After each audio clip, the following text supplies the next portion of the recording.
Muito bem, boa noite, são bem-vindos. A gente está continuando aquela conversa nossa sobre interpretação da Bíblia que a gente começou há 2 semanas atrás, né? Nós já temos 2 aulas postadas. Então, só para nós recordarmos, está aqui aparecendo para vocês as imagens. Na primeira aula a gente falou sobre isso aqui, as portas de entrada para interpretarmos a Bíblia. Então você imagina uma casa com algumas portas de entrada, não é? Ou então uma porta com algumas chaves que você tem que usar para abrir e ter acesso ao que está lá dentro. É isso aí que nós estamos fazendo. O processo de interpretação da Bíblia é saber usar as portas certas para entrar, é saber usar a chave certa para abrir, né?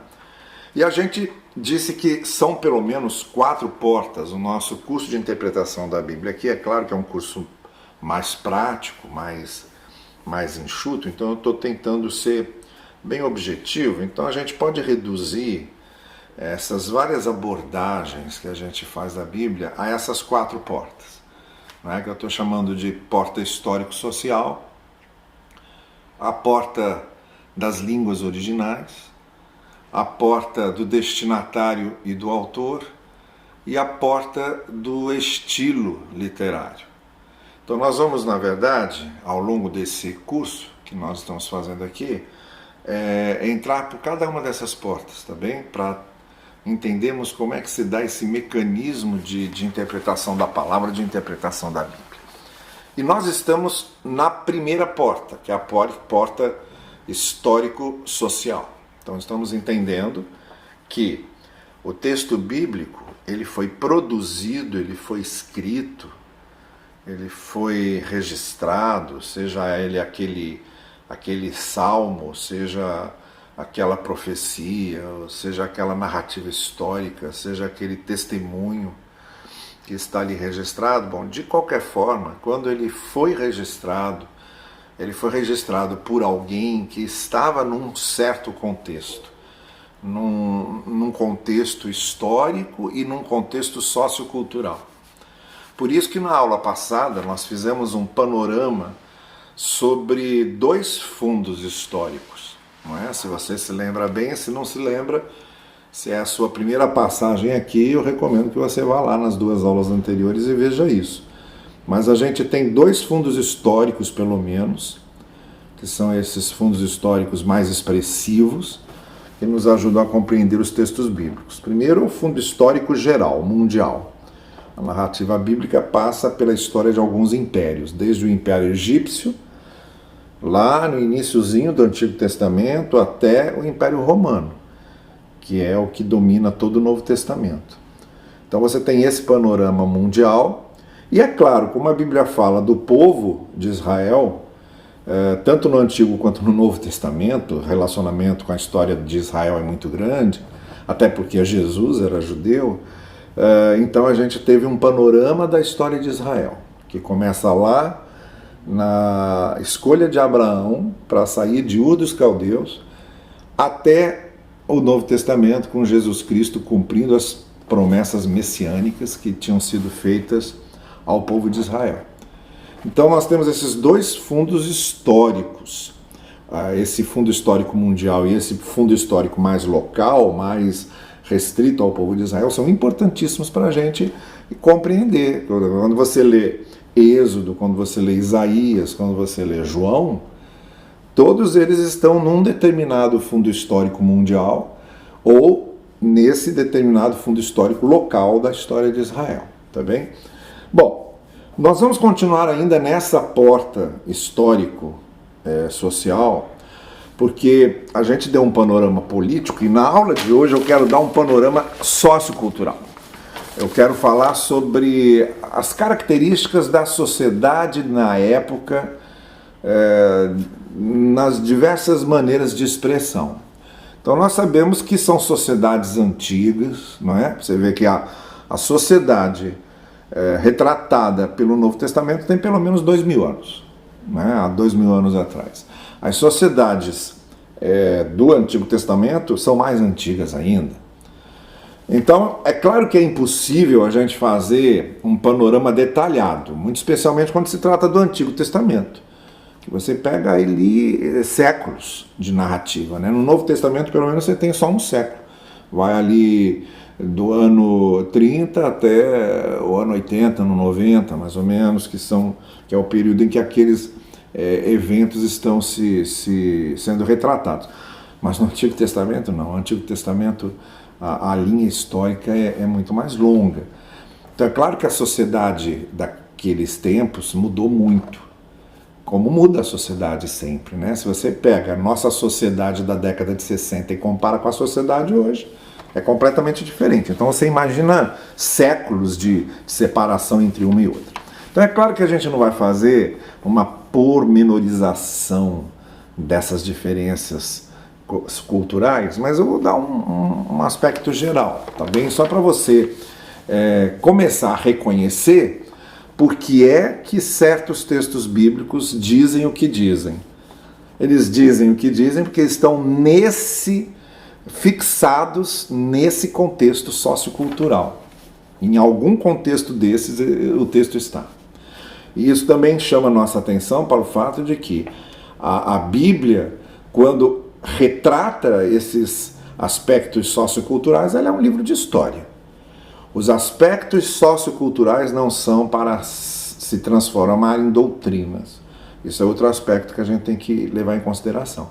Quando a gente interpreta as Escrituras, a gente tem que fazer bem essa distinção. O que é um princípio ali que dura para sempre, serve para formar um aspecto doutrinário, um aspecto credal, uma afirmação que sirva como panorama, como direcionamento ético, né? Então eu tenho que saber separar isso das expressões culturais.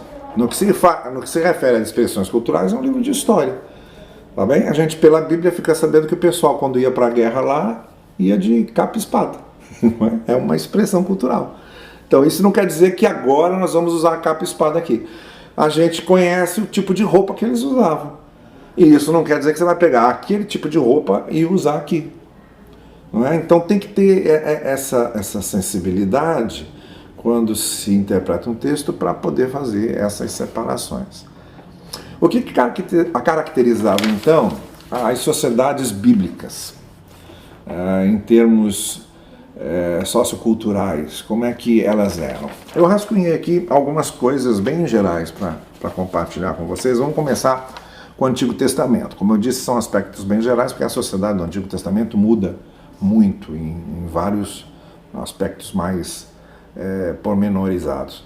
Mas no que se refere ao todo, né, aquilo que mais permaneceu, a gente pode dizer o seguinte. Primeiro, em termos de sociedade, era um sistema escravagista.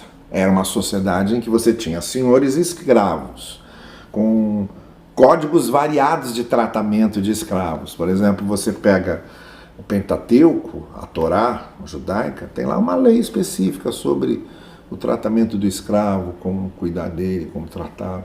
Mas o sistema que dura no Antigo Testamento e também no Novo, não é? A gente não esquece disso, é o sistema escravagista.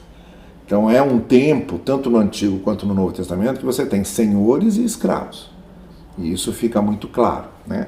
Uma segunda coisa dessa sociedade do Antigo Testamento é que havia poder de grandes proprietários, que normalmente eram vistos como pessoas abençoadas por Deus. Quanto mais ricos, quanto mais terras eles tinham, quanto mais latifúndios eles possuíam, eles eram vistos como gente muito abençoada por Deus. Se media a bênção de Deus pelo tamanho da propriedade da pessoa. Esse tipo de juízo era feito. Mas era uma época em que você tinha, assim, grandes proprietários, e quanto mais evidente a sua riqueza, quanto mais propriedades ele possuía, maior era o seu poder, mais respeitado ele era, participava de um certo status social, nada muito diferente do que a gente vê hoje também, tá bom? Outra característica daquela sociedade do Antigo Testamento é que você tem imperialismos e monarquias. Na aula passada nós falamos dos impérios mundiais, né? A história de Israel também houve um momento em que ela passa a ser uma monarquia. Então No caso dos judeus, por exemplo, a partir do primeiro livro de Samuel, depois de serem clãs e tribos a ocupar as terras de Canaã, como se vê no livro de Juízes, onde os governos são exercidos por juízes, a partir dos livros de Samuel eles optam por ter monarquia, por serem regidos por um rei. Então era uma época, e nisso eles querem ser iguais aos vizinhos deles ali, né, os povos vizinhos. Então era uma época em que o governo era um governo sempre de imperialismos e monarquias. Isso é uma outra característica daquela sociedade.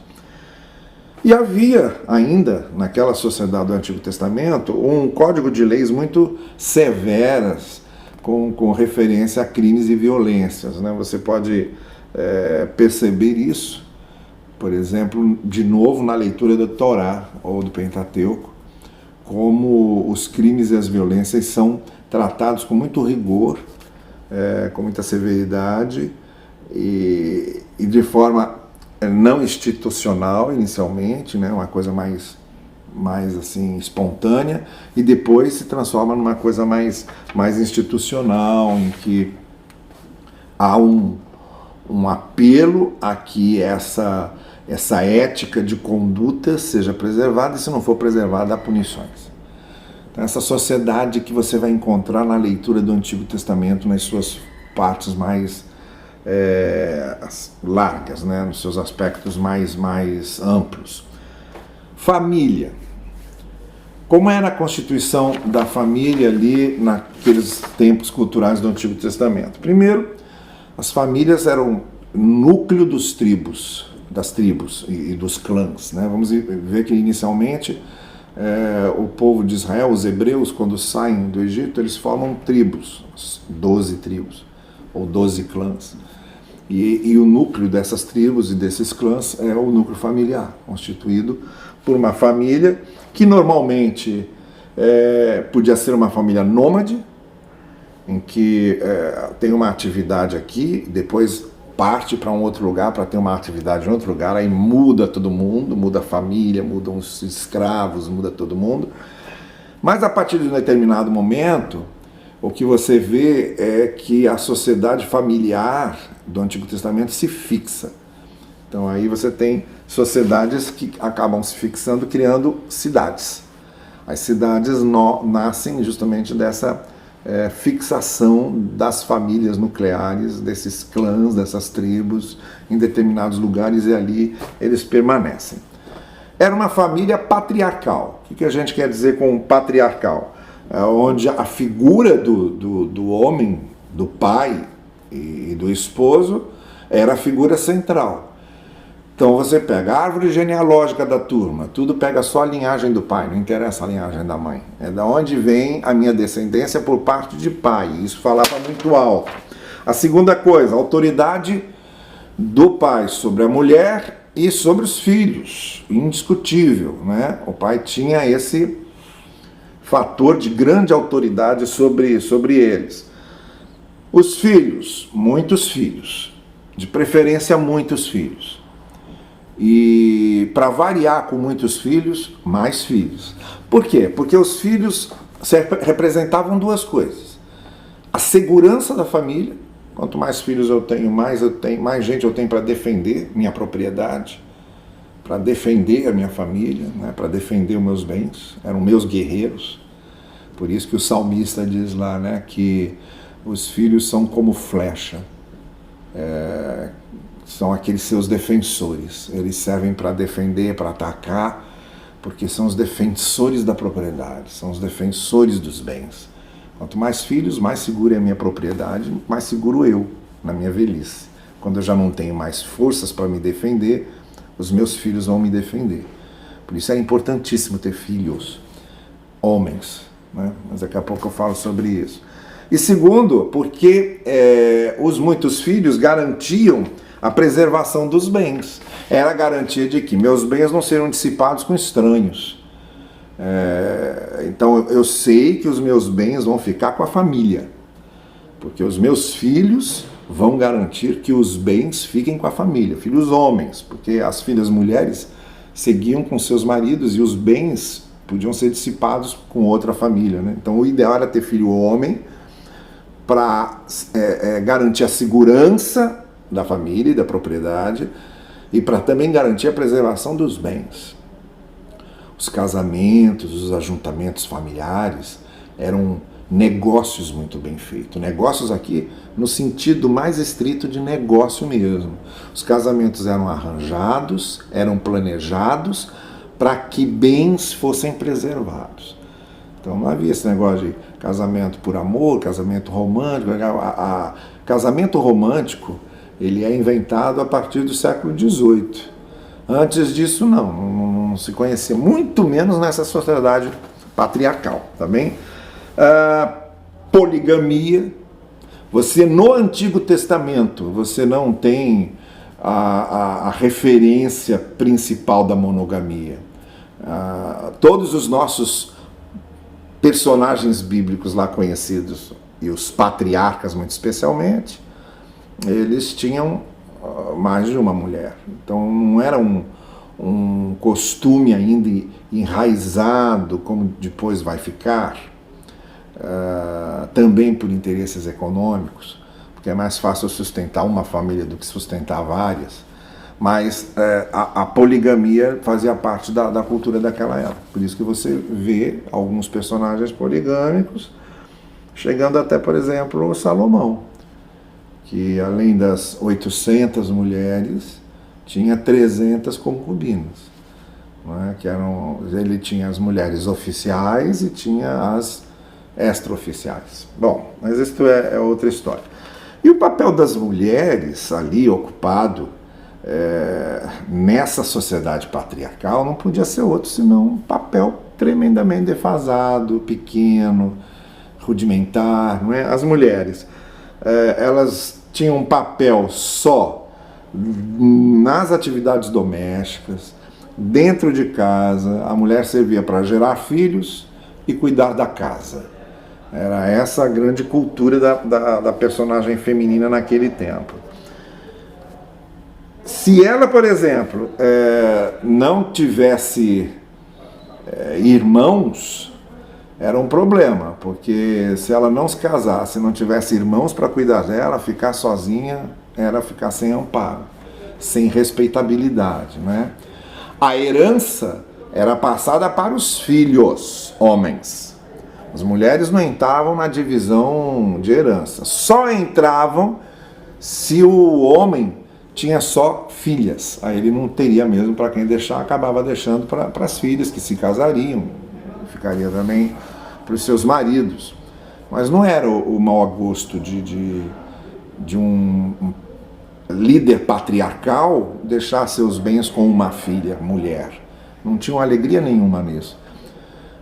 Por isso que as mulheres também, elas eram vistas, assim como um homem, quanto mais propriedade tinha, mais era visto como abençoado por Deus. Uma mulher só era vista como abençoada por Deus se fosse se não fosse estéril. Porque se ela fosse estéril, ela era considerada amaldiçoada.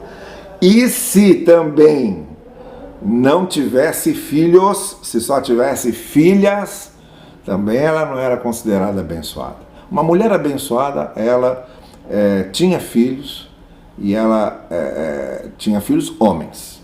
Ela podia engravidar e quando dava à luz a filhos homens. Isso aí é que era uma mulher abençoada, tá bem? Então o papel da mulher era um papel meio complicado se comparado com hoje o que as mulheres já têm conquistado. Na questão econômica, essencialmente a economia era agrária, pecuária, era uma economia rural, era uma economia de troca, né? Não havia normalmente grande circulação de moeda, se trocava o que se possuía. Eu te dava uma coisa, você me dava outra em troca. E assim a economia ia se mexendo. Os centros econômicos, com o passar dos tempos, ali mesmo com o surgimento de aldeias, depois o crescimento dessas aldeias que viravam cidades, os centros econômicos foram passando do agrário, do pecuário, para os centros urbanos, tá?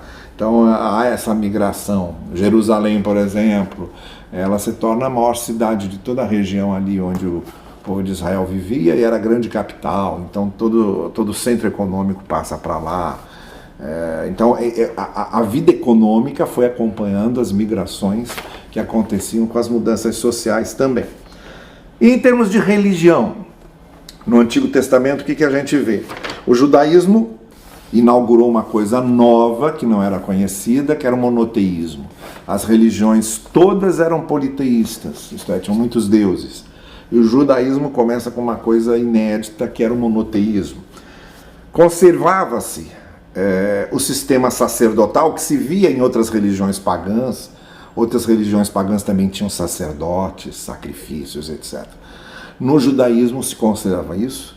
Você tem sacerdotes e você tem sacrifícios. Então há um sistema sacerdotal e de sacrifícios para se aplacar a ira de Deus. Tem muito desse aspecto também dentro do judaísmo, onde os sacrifícios vão ser exigidos para que Deus perdoe o povo, né? Para que a ira de Deus seja aplacada. É uma coisa muito comum que a gente vê, não só no judaísmo, mas em outras religiões pagãs também acontecia isso. Também dentro do judaísmo, o Antigo Testamento nos mostra que a sede, o centro da religião judaica era o templo. O que era o tabernáculo no deserto vira o templo em Jerusalém, construído por Salomão. O templo é construído por Salomão, é derrubado pelos babilônicos, é reconstruído na época de Esdras e Neemias e tem ainda uma nova reconstrução grandiosa por Herodes, o Grande, e o Novo Testamento abre com esse grande templo já construído na cidade de Jerusalém de uma forma muito megalômana, viu? Por Herodes, que era um megalomaníaco, então ele gostava de fazer coisas grandiosas. O átrio que ele faz para o templo, ele reconstrói o templo no mesmo estilo salomônico, mas faz um átrio que era 4 vezes mais o tamanho do templo. Foi a marca que Herodes deixou nisso. Mas o templo era a grande sede da religião judaica.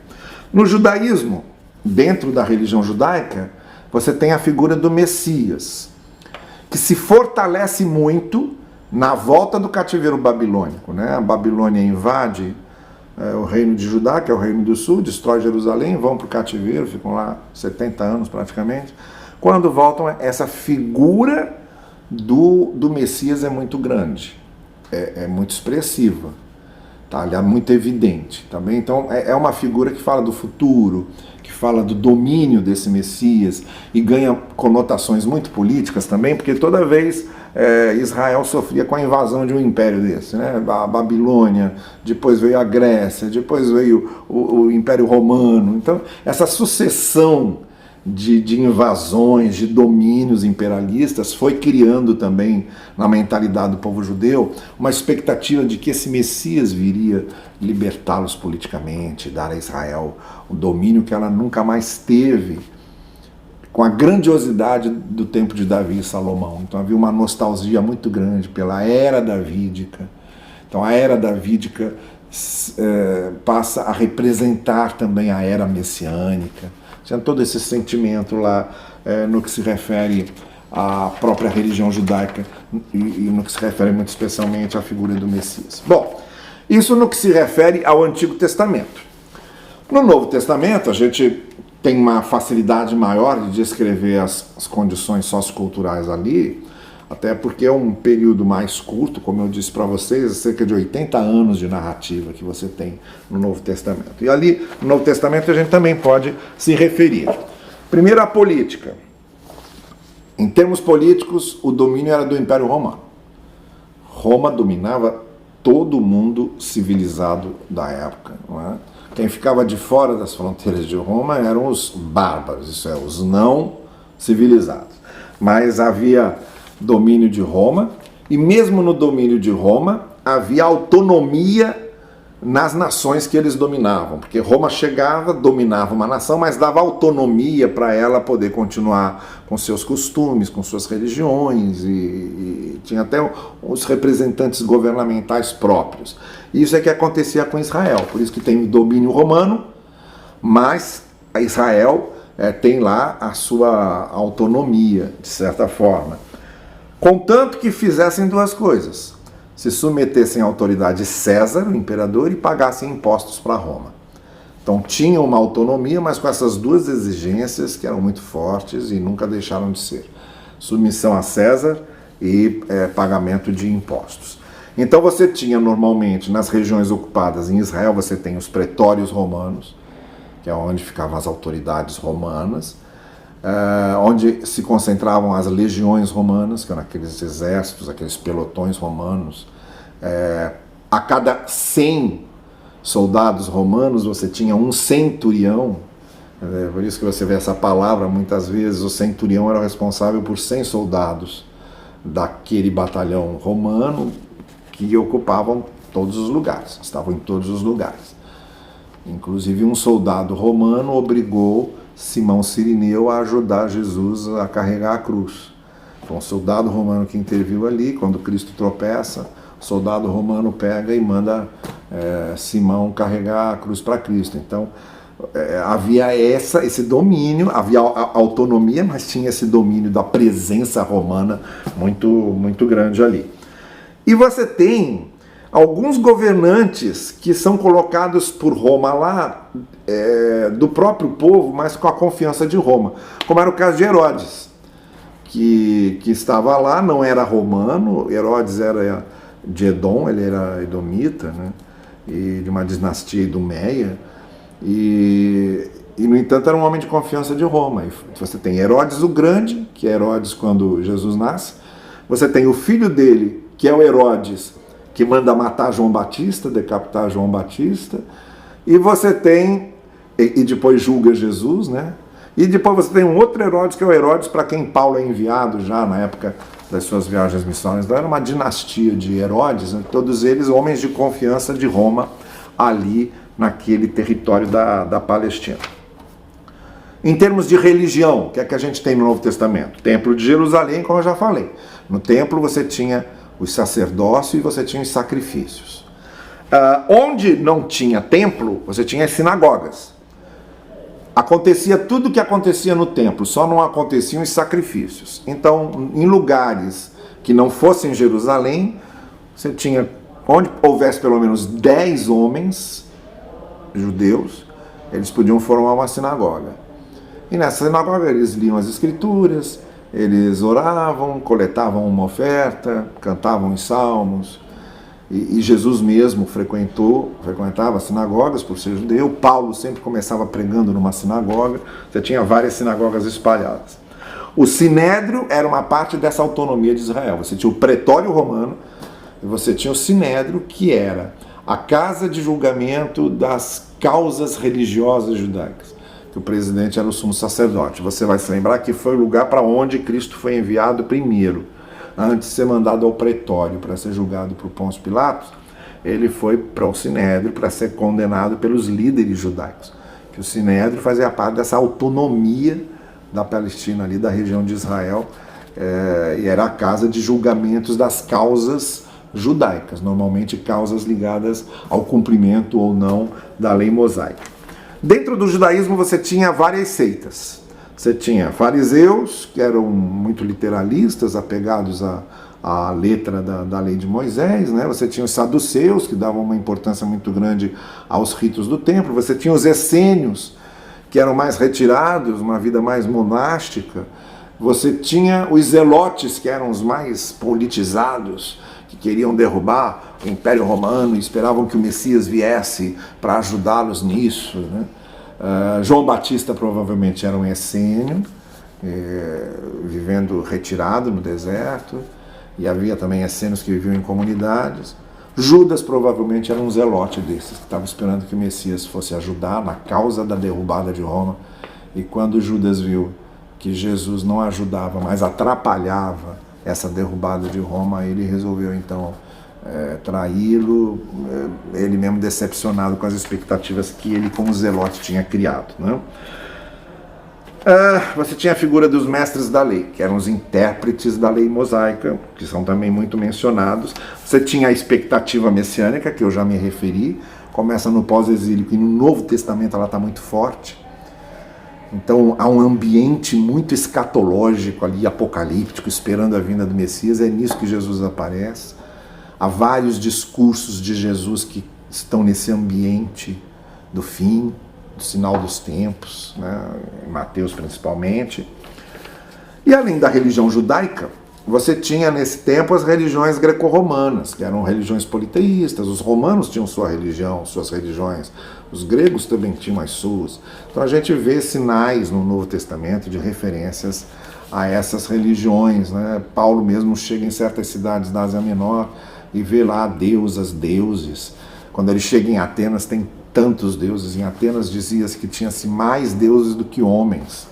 E Paulo vê lá aqueles nichos todos daqueles deuses. Então havia muitas religiões politeístas naquele tempo também. A sociedade do tempo do Novo Testamento era uma sociedade de grandes avanços. Roma era um domínio com grandes avanços, abriu estradas, facilitou o correio. Por isso que Paulo diz que Cristo veio na plenitude dos tempos, porque estava tudo facilitado para se correr o mundo todo, enviar cartas. Havia essa facilidade toda que Roma tinha criado, e principalmente havia um período de paz, que era a Pax Romana, né? Uma paz controlada com violência, claro, mas era um momento que Roma dominava tudo, não tinha inimigos. Um momento de paz, dava para ter desenvolvimento ali, e foi o que aconteceu. As profissões em Israel, as principais profissões que você tinha em Israel eram operários em construções, porque sempre tinha construção de alguma coisa,